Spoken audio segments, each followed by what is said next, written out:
And, as far as, I've talked about antibiotics and things that we prescribe prior to, maybe deep cleanings or a more invasive procedure. Mhm. And of course, we try and take this into account sometimes when people have previous heart problems or stents or things like that.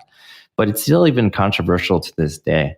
Now, I was going to ask, is your product something that could be used maybe prior to a cleaning or prior to something where someone was going to have some bleeding, so that it would kind of help reduce some of that bacterial load prior to maybe us doing some work or something like that? Yeah, and definitely. And in fact, we have some case studies where dentists have prescribed the use of our product with certain patients. There's a 10-year-old girl, for instance, in San Jose, California, that she couldn't brush her teeth without her gums bleeding. Oh my. And within two weeks reported back that she could brush her teeth without bleeding.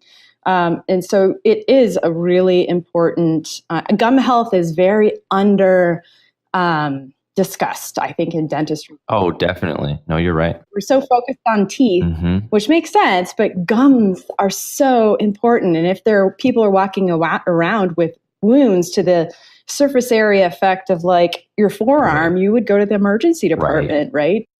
That goes to say too, people don't realize that there's a lot of vascularity in the mouth.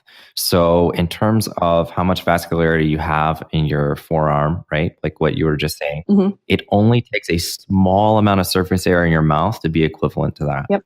And people don't realize that they have chronic inflammation. So it's essentially an ongoing infection. And it's something that can get worse over time. Obviously, I'm sure you're familiar with biofilm shifting. So a biofilm can start out being non-opportunistic, promoting health, and then quickly turn into something that shifts into, bacteria that can cause attachment loss, bone loss, or, in most people's cases, I would say decay. So, cavities.